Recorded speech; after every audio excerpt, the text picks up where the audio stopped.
I would like for this to be a roundtable talk about the FBA. And Leslie, we're going to kind of hold off on the Iwata. I could not for the life of me find the video of the FBA I did and that they signed parental consent on. The only other place, I may have even just put it on my computer. Lord, let that be the case, because that's the only place I haven't looked. No, I did not. Dang it. It's okay. I feel like I'm going to find an example of an Iwata. Because Gregory mentioned it in the video. So it caught my attention, but I just didn't have a chance to Google it. The Iwata. Oh, yeah. He has like a ton of, let me see if I can just find one. Iwata FA.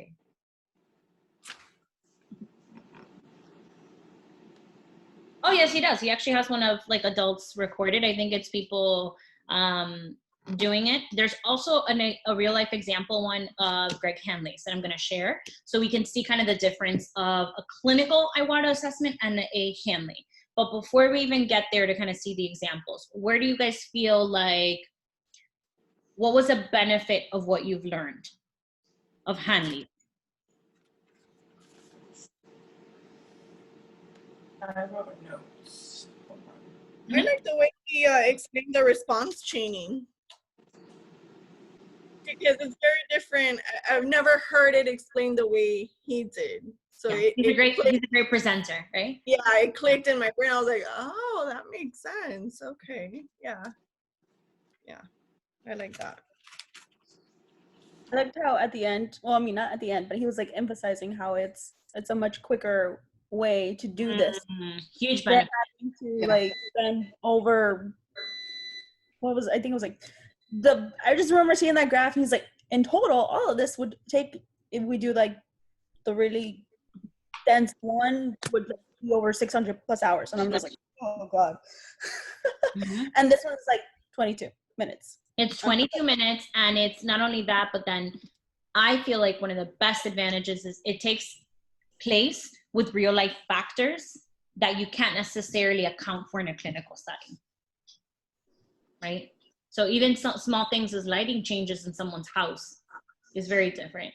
The presence and the tone of certain people there is different. And even just where context of things occur. So if it occurs in school, but not at home, you can understand maybe what are some contexts. Like I remember something that really affected a child I had was the level and the tonality of the way the teacher would speak. So I would give the same instruction, but then when I instantly raised my voice, it was like, and I could not like account for that unless I did an FA at the school with the teacher doing it. So that's like a really interesting point. Jess, you also had something to share. I thought it was really interesting, especially like when he was talking about the aspects of the approach, how he necessarily wouldn't use like the close-ended like indirect assessments like the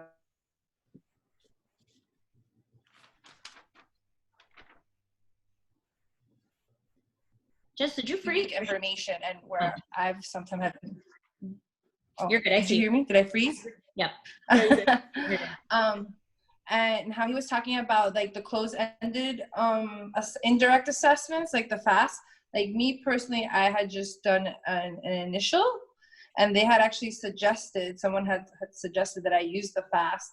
And in listening to Hanley speak, he was saying how, it's not really a useful instrument. That it's a lot better to have the caregivers give those descriptions instead of relying on some of those type of assessments that'll just give you like a 1, 2, 3, or 4 or something like that. So I thought that was really interesting. And what else? Yeah. But it's learning people don't live in like isolated bubbles. They live in the context of Yeah. Yeah, I like that. That was really good. I wrote a bunch of notes here. And just really the way that everything is, like the chain of how you really should do it for me. Because for me, it kind of now like paints like a visual in front of me. Like I knew what it was, but I didn't know like these should be the steps that you should be taking. Like, you can teach the FCT, but then there's the more complex FCT. And I've done it, but I never knew that there was a step.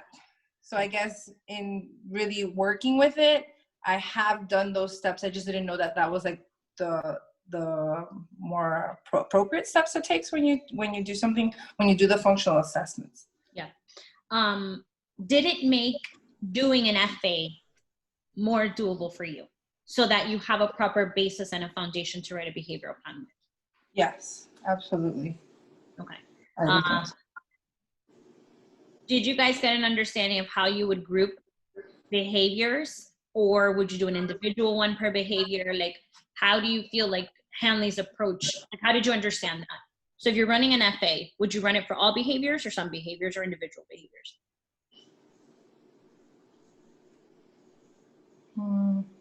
Would you do individual? Yeah, you still want to run it the way it was, like Iwata style, for individual behaviors, but you're also annotating for other behaviors that arise, because some behaviors might be precursors for other behaviors. Yes. So kind of the advantage of his FA is he's really looking for precursing behavior. Yes, he mentioned that a lot. He's a very, very big emphatic person of precursor behavior, absent of a medical thing, right? Mm-hmm. You are going to see precursing behavior if it's behavioral in nature. Right, then we have people who have like other medical issues, or who truly have a no antecedent behavior in terms of it could be a mental health issue, or literally they're feeling pain and then but even pain tends to be localized, and you can kind of like precurse pain in a lot of ways. And he talks about that. But I want you guys to see what it looks like so here's kind of the deal that I'm hoping to do. Within this week or the next week, because now with a new case that I got added, it might kind of throw a wrench in it.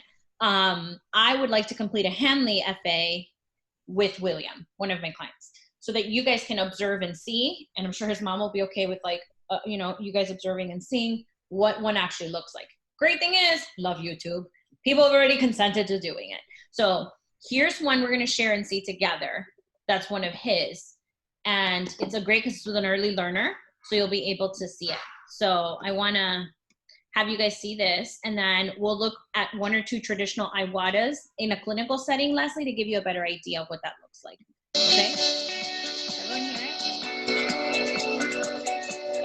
Hi, my name is Erin Bertoli, and I'm a board-certified behavior analyst with Brett DeMillion Associates. And in this video, I will be talking about Greg Hanley's work on practical functional assessment of problem behavior. If you're a BCBA who struggles at all with traditional functional analyses, then this video is for you. Going almost 10 years as a behavior analyst, I've spent a lot of time conducting FBAs. And in doing so, I have relied a lot on ABC data and indirect interviews and rating scales that did not end up matching the results of my functional analyses. Or when I run the standard FA, I either do not see any maladaptive behaviors, or on the contrary, I observe problem behavior during multiple conditions, including on the breaks in between sessions. This could be related to the fact that we're contriving situations. We're breaking apart naturalistic relations and conditions and looking at things through a very particular lens. This functional assessment procedure that I'm sharing with you today relies on open-ended interviewing and a subsequent synthesized functional analysis. This process is referred to as an interview-informed synthesized contingency analysis, or the ISCA. Functional analyses should never be a one-size-fits-all approach. The ISCA begins with an interview. According to Dr. Hanley, the intention of the interview is to reveal sensitivity of classes of problem behavior to ecologically relevant reinforcement contingencies. A successful ISCA serves them as an effective baseline context to treat problem behavior and to develop important social repertoires. As you can see on the interview form, many questions are asked to get as much information as possible on any and all possible. Did you guys get that form through the website that I sent? Have you seen it? Okay, I just want to make sure that you saw this. So he has a prototype of this interview that's actually a lot more functional to request kind of open-ended answers from a parent or a caregiver or a teacher or whomever we're conducting the FA with. Motivators and evocative effects. Once the interview is complete, you can design and plan for your synthesized contingency analysis. The following form will guide you in this process. You're going to describe the problem behaviors and their precursors and behavioral indicators. You will describe the synthesized establishment. Nope. So sorry, friends. Not sure what happened here. Operation. You will describe the reinforcers to be synthesized, and then you will describe your ISCA. You're going to start by designing the test condition to emulate the most challenging context derived from the interview, and then design the control condition. The only difference between the two is the presence, the test, or the absence, the control, of the synthesized reinforcement contingency. And then you're ready to start your synthesized contingency analysis. Where's the biggest difference from an IWATA from the BCBAs? So we can kind of explain that to Leslie. What does a traditional FA do?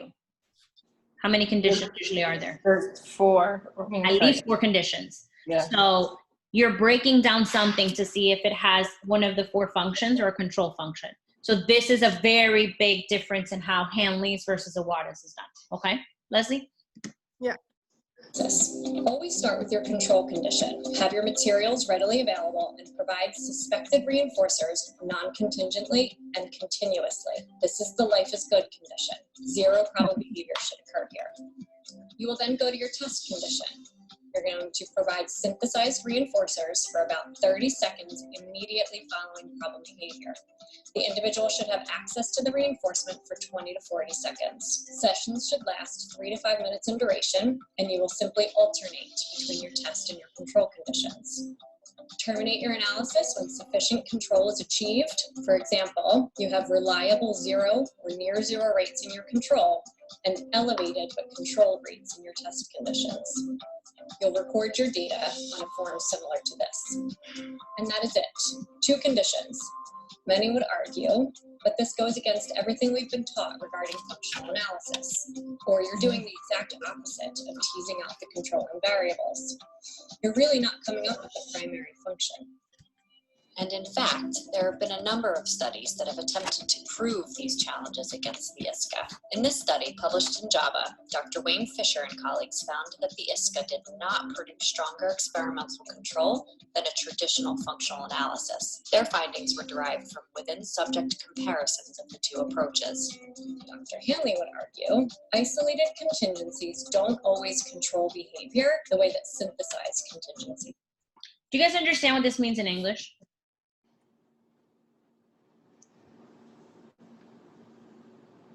It's okay to say yes or no. Don't worry. There's no judgment. But sometimes we speak in, this is ABA talk. And I want to explain this in English. If you guys don't understand, that's what it means. Basically, what he's trying to say is people live in a world. And you can't create the conditions of a clinic in a real world. And that's why, his approach is more valid than he feels like than the clinical approach. Because you don't live in a sterilized bubble. You live in a world. So in terms of individuals with disabilities, oftentimes it's the combination of synthesized contingencies that turn off and turn on behavior. For instance, escaping demands to access toys, or accessing toys with or escaping to engage in stereotypy, automatic reinforcement with toys, or escaping to access rituals. According to B.F. Skinner, a common source of misunderstanding is the neglect of what happens when variables are combined in different ways. Although a functional analysis begins with relatively isolated relations, an important part of its task is to show how its variables interact. All we really need to know are the specific reinforcers, mainly the combination of those reinforcers, that evoke and maintain problem behavior. Once we can show experimental control by turning off maladaptive behavior with the presentation of combined reinforcers and turn it on with the presentation of evocative events or the removal of those reinforcers, then we've done our job in the FBA process and can begin treatment. According to this approach, the proof is in the pudding. Once you know the reinforcers that are controlling the behavior, you can start treating accordingly. If your treatment is effective, then you've done your job. And there are actually hundreds of research studies to support its effectiveness.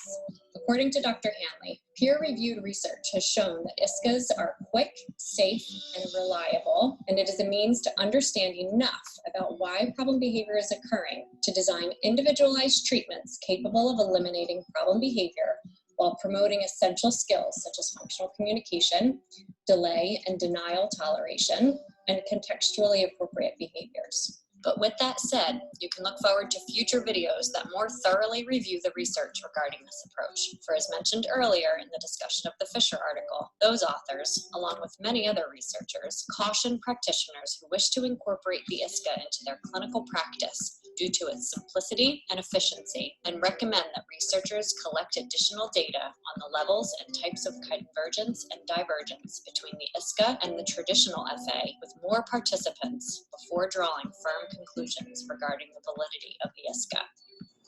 And in the meantime, I highly encourage you to visit www.practicalfunctionalassessment.com.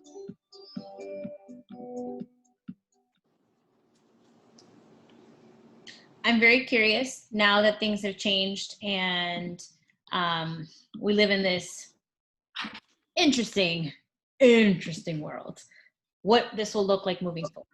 Now that we're probably going to realistically have less pervasiveness of clinics for the foreseeable future. What does that look like? What does it look like as telehealth becomes more popular? I'm just kind of curious what this will look like a little later. Let me do one thing.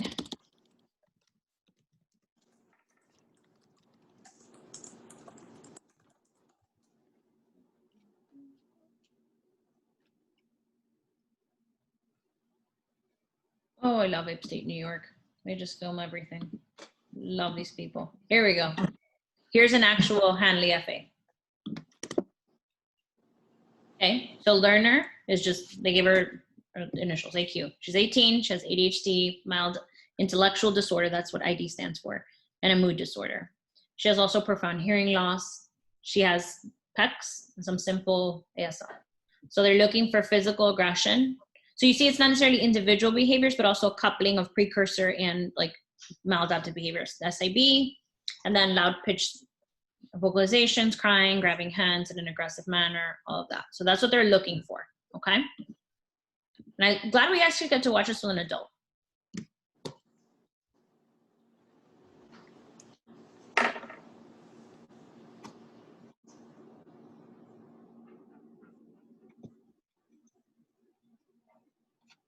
Come on, guys. Here we go. Here we have the student happy, relaxed, and engaged in the control condition with their synthesized reinforcers, which include the teacher's undivided attention and various tangible reinforcers. As we switch conditions, the teacher has the learner hand over all reinforcers before giving her an ambiguous task that includes filling out a worksheet while the teacher's attention is diverted elsewhere.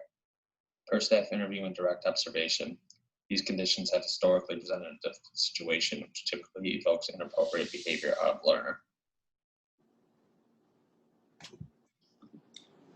Before I move on, can anyone spot something that they would change or like that kind of helps you see something in a younger learner?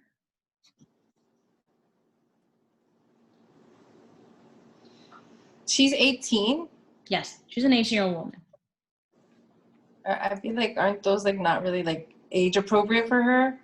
Yeah. Like that, I don't feel but like that might be so things that she's reinforced by, right? So they're doing it purely based on what are her reinforcers. But kind of what I think about as an analyst is why and how is an 18-year-old woman playing with literally cause and effect toys?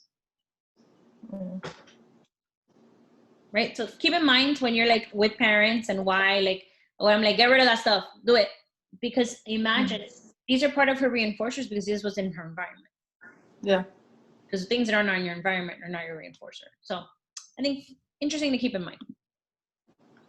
We see during this task the learner frantically scribbling on the worksheet and constantly checking in for staff directives and attention before becoming unfocused on the task that's been given. Some quick prompts and redirection back to the task from staff is given before we see R2 behavior evoked out of the learner. Once R2 behaviors are evoked, the teacher quickly shifts the learner back to the control condition where they remain until the learner is happy, relaxed, and engaged.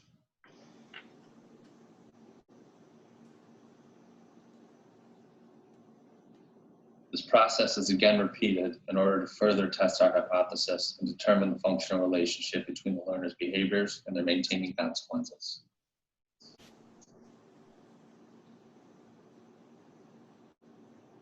We see that in just a few trials of the practical functional She's analysis, pinching. the Just so you intensity guys of know. learners' R2 behaviors quickly decrease in intensity as the game is learned.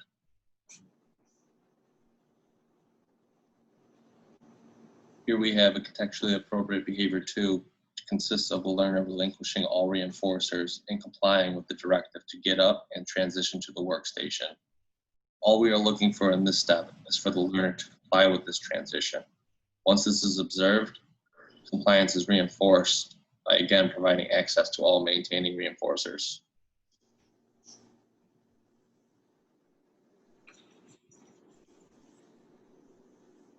Here we have the learner in our class engaging in the skill-based treatment process. Historically, the learner has presented a number of challenges when faced with demands in the setting. Prior to the skill-based treatment, classroom staff have had to make a number of accommodations for the learner in regards to art class. Some of these accommodations have included restricting access to the art room, limiting smartboard usage, setting up areas away from peers, and ensuring all materials were already provided prior to the onset of the class beginning. Through the skill-based treatment process, the teacher ensures the learner is happy, relaxed, and engaged before transitioning over to the work table to sit with their peers. You'd be so surprised how that confounds people. Do not transition somebody who's upset. That is like common sense, you think? It confounds analysts, right? Like, why are you moving somebody who's upset? What you doing? Right? Like, that doesn't have any sustainability. But I find that hilarious how that has to be like a very obvious thing. But it's not obvious to people, right? So it's good that, you know, they're mentioning that. The learner is now able to engage in art class in the specified art room, work next to others, and perform a multitude of tasks instructed by the art teacher, all free of problem behavior. In addition to the decrease in environmental modifications made for the learner, we see through this activity the shared experience that is present. The teacher engaged in the art activity along with the student, modeling the parameters of the project, yet allowing the student to creatively add their own touch to the activity by providing a variety of choice related to paper, markers, and crayons. Little choice, little freedom. At this point in the process, we have began to generalize the skill-based treatment to the learner's residential setting. Preceding this transition to the residence, the learner has generalized this process across her entire school day, including all staff members working in her classroom, as well as multiple areas throughout the school building. In interviewing significant others that work with the learner throughout her day, there were a number of functional skills identified that needed strengthening. In this clip, we show the learner cooperating with the task of garbage removal. Prior to going outside, the learner is able to independently identify whether appropriate clothing, which at one point in time proved to be a difficult task. A problem when you live in Comparison upstate to New the York. functional analysis, you'll notice the learner's independence with completion of the task. Staff provide the learner with a direction, which includes taking the garbage out, and the learner responds with appropriate engagement in the activity. There's no checking in with staff for help or to ensure she is doing the right thing like she previously was doing during the practical functional analysis. She understands the directive provided and is able to complete this activity independent of staff prompts. Laundry tasks were also agreed upon by staff as a functional skill essential to creating increased independence for the learner. Included in this CAB 6 are the tasks of folding clean clothes and towels, putting these items away in their appropriate places, as well as starting a new load of laundry that needed washing. It should be noted that while some steps require additional prompts due to just being taught, the learner is engaging in the process free of problem behavior. These tasks, along with the amount of uncertainty revolving around some of the steps in the process, would have previously evoked aggression and self-injury out of the learner. Through the skill-based treatment process, the learner is fully equipped and even eager to take on these new challenges that many are faced with every day.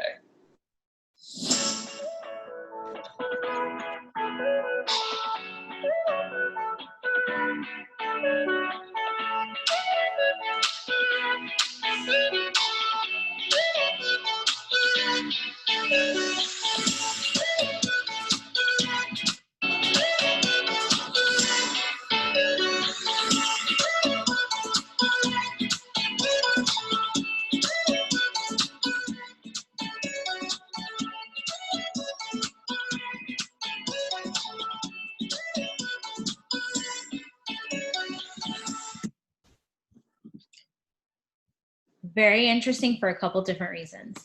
if you guys have never been in an adult facility or a residential facility, it's a really, really good idea to kind of pop in. You will see that the shenanigan that you think that matters in programming really doesn't. And what really is essential, what is it? Right? You see, they're not working on like how she's actually folding the clothes, or if she's able, like where she wants to play. Homegirl wants to play in the corner, let her play in the corner. If she wants to do this, what she wants to play with, how does it's really teaching the essentials of what it is to live and foresee yourself in the world in a way that's dignified and socially appropriate. If by the point that they're at, we have to tread a very fine line when someone's an adult. If she wants to play with cause and effect toys and her iPad, that is her right. And we have only the right to use what she wants to use, right? So I'm not focused on in that point whether she has socially appropriate things or not. I can add that in as a skill goal, but it's not really, I always tell people like they have to choose their own reinforcers. And it's kind of like a hard point, especially for some parents, like, why does he stem all the time? Was he going to go? Like, I already tell you, like, he likes that. That doesn't mean that we don't teach functional play skills, that we don't direct play and open their world and expand their minds to other things. But if a child likes to do something, sometimes I have parents that perseverate so much on what it is that you don't see the forest through the trees. Right? And as an analyst, I'm like, it hurts me when I see like something socially inappropriate like that, but I see how this one assessment, like, right, let me see the forest. This assessment helped her live a more functional life so that she was able to better reside in her facility, complete her daily activities, and then doing it in a way that's safe and effective for staff and in the context of where it is in. So just the addition of certain visuals, the removal of certain environmental restrictions, and then generalizing that all helped. So I think that's really cool. So then I'm just gonna go back a couple and I'm gonna show you an Iwata, like 2 or 3 conditions of an Iwata. So you guys can understand kind of what it looks like in one or the other. There's not a real life example, but there's like a staged example here. We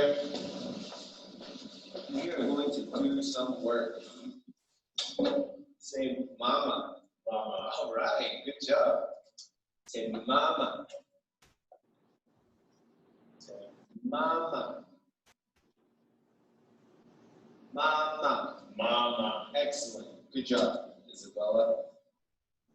Say mama. Say mama. Mama. Say mama. Mama. Isabella, say mama. Say mama. Say mama. Mama. Okay, you don't have to.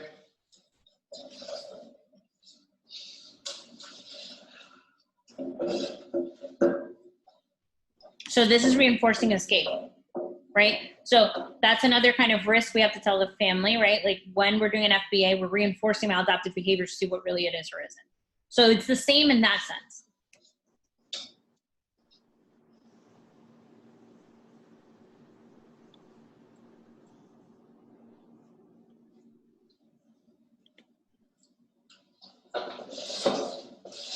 Okay, Isabella, say mama.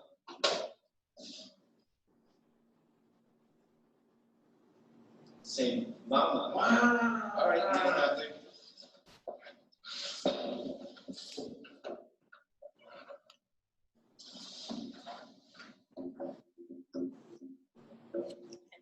So you guys kind of get the gist of it. That's what a, obviously not that sanitized and perfect as ever a child or a learner session look like, but that's why I really wanted to find my Argentinian boys, but I don't have it, but it's okay. Maybe I'll ask Aníbal if he can pop in and we can see some Iwata conditions. Because I actually ran a Hanley one on him and an Iwata. Mm-hmm.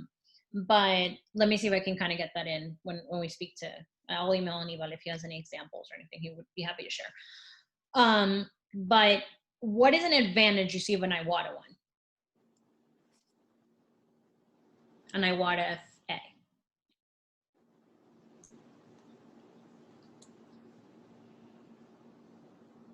Do you guys, what happened? I don't know. You don't, that's okay. That's okay. You haven't read on it. Like, you're not expected to know less. That's okay. Jess or Diana, do you guys see any advantages of the Iwata versus the Hanley FA?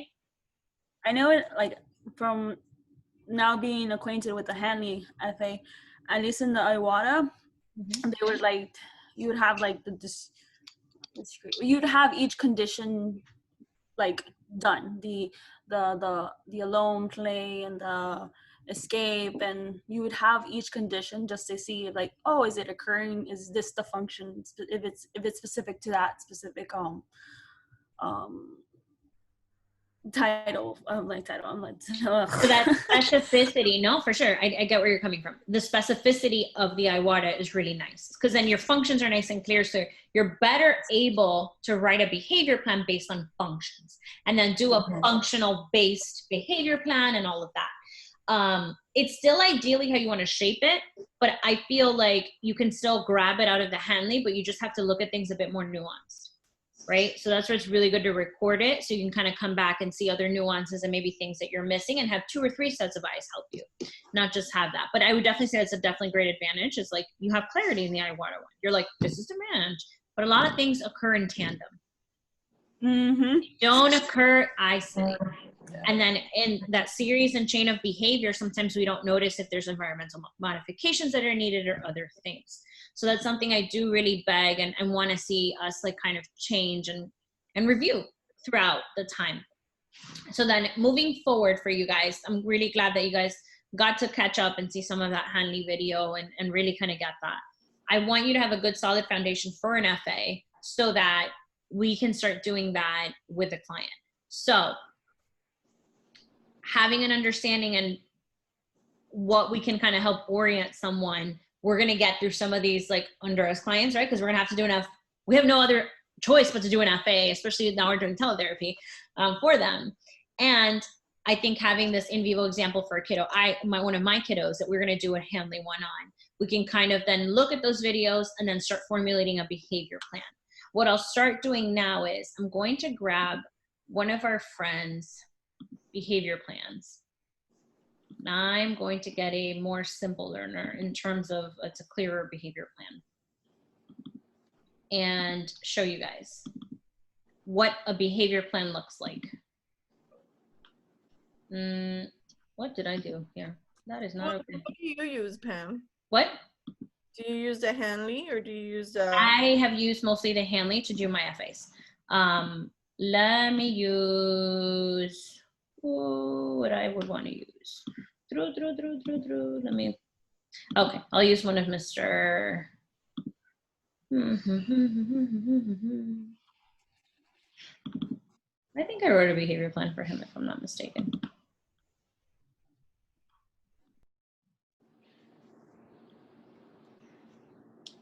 No. Oh, perfect. Yep, here we go. All right, he is a higher functioning learner I have, and I just want you guys to take a peek at what a behavior plan looks like before we start writing one.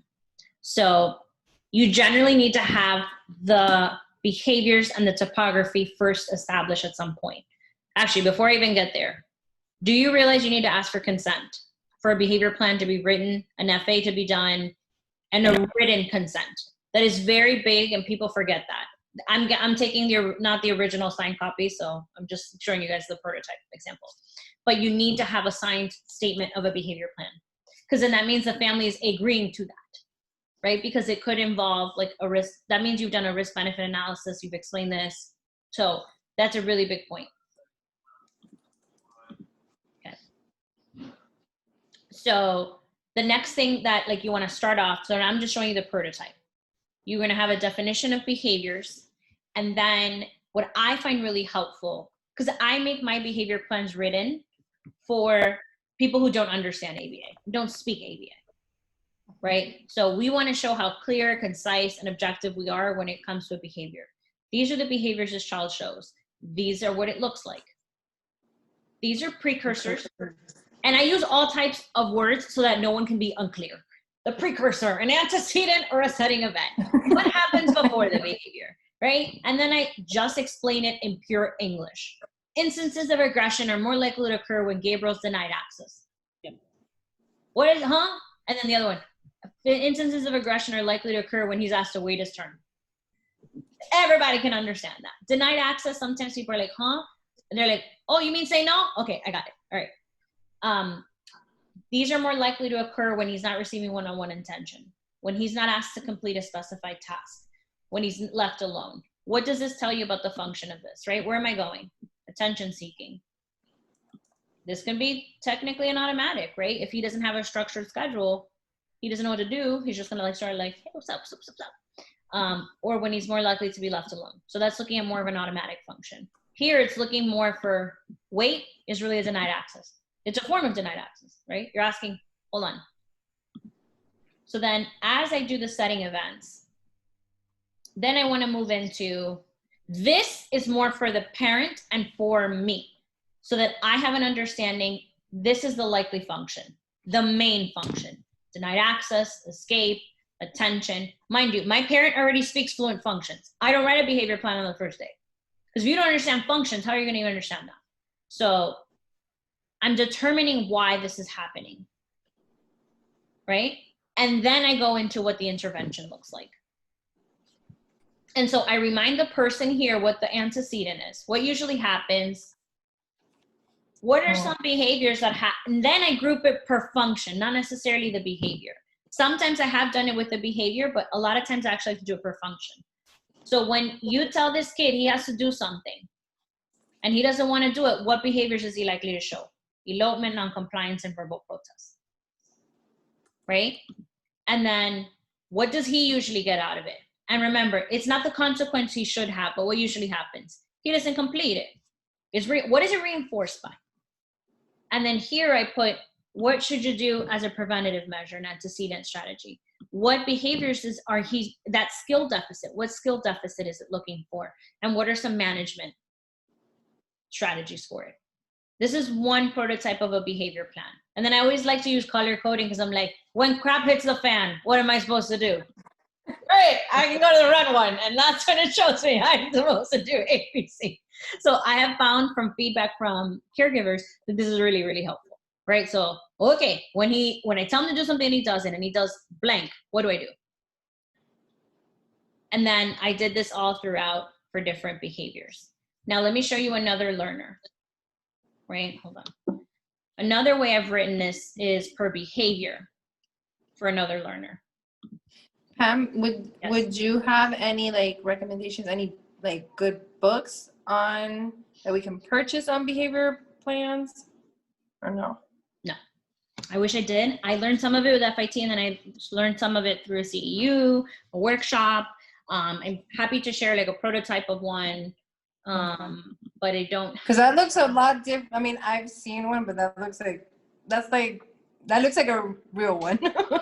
Got it. So you have seen probably the one-page ones that a lot of people Yes. write, like Yes. for just kind of individual, and that's why like I constantly get feedback from therapists like, this is really overwhelming. And I'm like, but this is a properly done FBA, right? So then I can shorten this and I can make it a nice little one-page document for you because you probably know precursors, setting events, but a lot of times you actually don't. So I make all the therapists read this in a session. So I'll attend to a kid sometimes, like in a session, and I'll run some programs so they have time to actually read it. And I'll print it out. And I'm like, you read it for me here. You have no time as part of your job, like read it. And then I show them how to use it. And I spend a whole supervision session on how to use it. And then I say, do you want like a written reminder that's really good for us? Like I can print it out for you and then you just cut out the parts you need. And that's okay for them. Another way I've written them, because I'm trained in safety care, is using a safety care protocol. What does that mean in English? So this looks the same, right? The definitions of behavior are here, the precursors and antecedents are here, but then, and the functions. This is a little different. Then I just did it per behavior because I found that that was more helpful for this child, right? So he's likely to display aggression when A, B, C, D, E, F happens. What can I do to make sure he doesn't hit people? Here's 100 types of different things you can do. And then these are the skills that are missing as a deficit. You'll see that some of these will reappear. If someone's not able to wait, they generally will also engage in a lot of escape maintained activity to get what they want. So sometimes they bleed into each other, and that's what he was talking about, that some of the functions aren't isolated, that they occur in a conglomerate. So I feel like this is much more of a Hanley style versus the original one I did. But I still use this part. It's like has been crucial for me. Red. When he does it, what do you do? Okay, like move away. And now I do it in steps. I'm like, step 1, step 2 if it happens, step 2B if it doesn't happen. So it's nice and clear for the person. I mean, even though I could see why it could be overwhelming. I just think it's so helpful, you know, and it just gives you, it's like a lot more thorough. Yeah. And I think it gives you a better understanding of how to be able to handle situations. I think the difficulty is when people don't have a behavior plan explained to them. Yeah. That's why they're like, they see that and it's super overwhelming. Of course, this kid's, hold on, I'll tell you right now. This is 13 pages. Of course, it's a long, extensive behavior plan. I have to cover myself in lots of different ways. Like, this is the strategy I gave you. This is what we didn't do. This is how we have to do it. Especially, these are very critical when coming to coordination of care in school. Because you'll see this very fun thing. Schools will run FAs on you. Do you know that? I don't know what kind of FAs, but basically what for me they're trying to say is, this is more like, this is really what they're running. This is likely to occur in this context, which I actually find helpful. I think that that's like a really nice thing that they do, right? But I could probably get that with like being in the class 3 times. But okay, like you need to do a whole like report based on the teacher, like these are happen to happen in these conditions. However, schools don't always write down all the variables that are around. Yeah. You're not able to write for me if kid B is over there headbanging and I have to go attend to that. And when he doesn't have attention, well, yeah, there's a reason he doesn't have attention, right? Like kid B might be a significant influence. I had a kiddo who knew that this certain child would cry and get away from his stuff if he yelled a certain way. So he would yell in this kid's ear so he'd get the heck away from his toys. And right, the only story I got is kid A always yells in kid B's ear. I didn't get the fact that kid B was playing with kid A's stuff. And of course, he's ingenious, right? He can't touch him. So what he'll do, he'll like aggravate the crap out of him. So he moves out of his space. So sometimes you're not looking at the context of the position. So I'm not really willing to say or go based just on their FA versus a BCBA's FA. And since unfortunately in our population of schools, we don't have BCBAs, this is not really happening in a context. So I think that that's why doing a Hanley and seeing if they're able to give you a Hanley one, try it. If not, even the interview form is really, really helpful. Just to kind of get a better understanding. And then maybe understanding how to group kid A away from group B or assigning functions and stations, right? Like having centers for kids, like is really helpful. But do you both have you seen a behavior plan look like that or no? You know.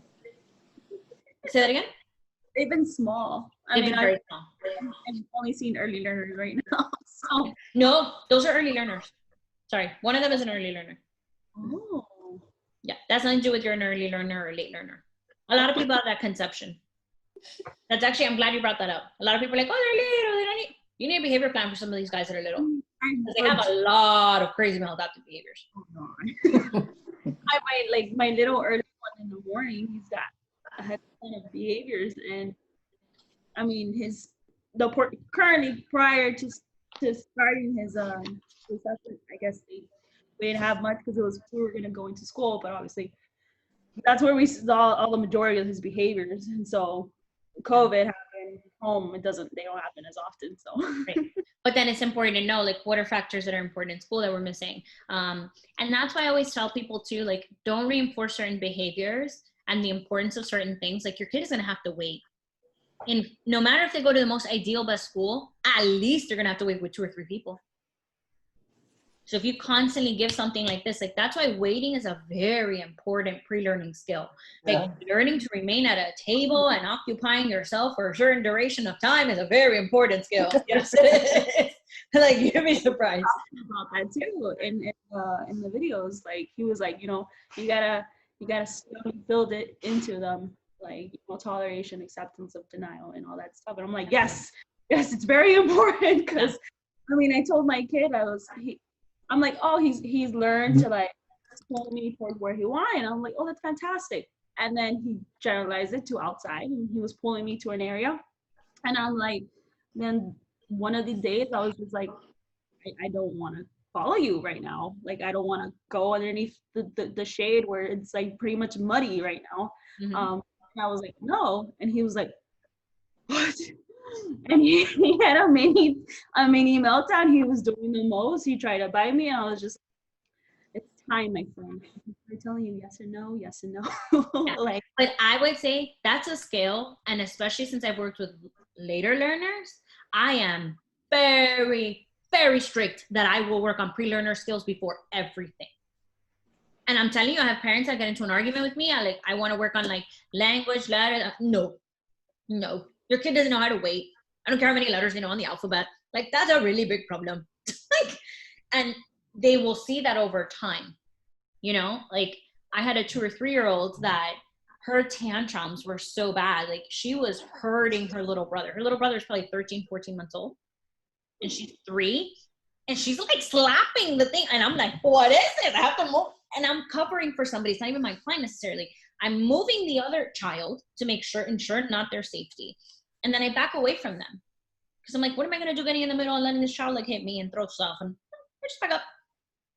But the way that I did that, like, kind of like alarm mom, and she's like, well, you need to calm her down. I'm like, oh no, friend. People who hit me don't need to be calmed down. I'm just an open vessel for you doing this. And I'm like, you think that that's okay at 3? I promise you, when they're 13, it doesn't feel like that. And at 3, it hurts. At 13, it's like fatal. If you have someone, and they had a very large TV, I was like, oh, you see that little table? By the time she's 7, she'll throw it at the TV. I know. I work before 7 and have meltdowns. And by the time you're 13, they'll come at you with an object. So that's why we work on that at 3. And so what I was saying, mom was listening to, but she didn't understand what I was saying. And so I feel like these complex behavior plans would not be super necessary for older learners if we learn to deal with the behaviors that we really need to when we're younger. And I beg of you guys, please emphasize the importance of that to early learners. Please, because they do not get it. And every single parent I have of an older learner is like, I wish someone would have told me. And sometimes they're right. Nobody told them. So that's why I'm like, those precursor skills that you were talking about are like the waiting, sitting down. Pre-learning, sorry. The waiting, the sitting down. Okay. We accepting no? Okay. Learning to ask for a break. Some of them are really tied to communication, so I do understand that. So like, absence of the ones who are tied to communication, right? Like learning to request what you need and want, a break, keeping the environment at equilibrium, keeping consistency, but remaining seated is a very hard behavior for kids. Remaining occupied on a task while sharing attention. People don't understand they need to teach their child to share their attention. Yeah. Which means your child should not have your undevoted attention. So when your kid follows you to the bathroom, you shouldn't feel guilty when you close the door and lock it. That is an inappropriate place for your child to be while you're in the bathroom. I don't foresee any reason why my child will have to sit there and look at me while I'm peeing. Like, no. So, and they don't realize that behavior will generalize, kind of like what Diana's saying. It will generalize. Yeah. So you have to understand what you teach in your home will also generalize to another context. And nobody loves your kid like you do. I promise you, right? Jordan Peterson's like a psychologist that's gained a lot of popularity. And he has this famous quote, like, don't reinforce things that you find annoying in your children. Because if you find it annoying, I find it deathly annoying. And it's very true. Like, very, very true. Right? You see people on planes with kids and you're like, it's astounding to me. Like, someone reinforces annoying behavior.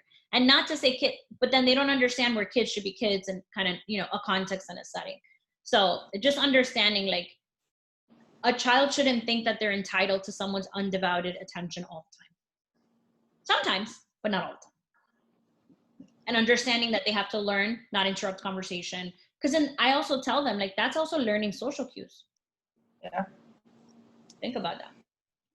So this is kind of a heavier lesson. So I'm going to end it a little shorter and just kind of ask. You guys have room for questions. But that's like my big, I have to end with a big like preaching. Please do not reinforce crazy behaviors when you're little. Please and thank you. Because then that's how they end up with me. And then we're going to have a very hard time by the time they're 8 or 9. Please. I do not want any more clients with reinforced behavior. And then they tell me they've had ABA since they were 2. And the kids still can't wait. Because there's literally something went wrong. If you've had services since you were 2 and at 9 you can't wait, something's wrong. Something is clinically really wrong. And I would say not necessarily just with the learner, but also with the intervention given. Because you do have to, like, there's people you have to constantly go back to the basics, go back to the basics, or their seasons, right? That they're able to wait and then for some sort of reason they don't. I get that. But if they've never had the skill of waiting, I'm like, who missed this? And that's where a really good curriculum is the essentials for living. That's the best pre-learning curriculum. Let me see if I can order that soon for you guys. Like for the company, I mean. Because that's a really, really good kind of precursors. It kind of also gives you other things that you should learn and be working on, especially with more impacted learners. And you'd be surprised with high functioning learners how much pre-learning skills sometimes are missing. You'd be very surprised. Cool. Anybody have any questions about the FA, kind of where our process is for the next couple of weeks? Good. Good? Amazing. All right, guys. So I'm going to wrap this up. I'm going to publish it. And then I want to see if Diana and Jess, you're able to, hold on.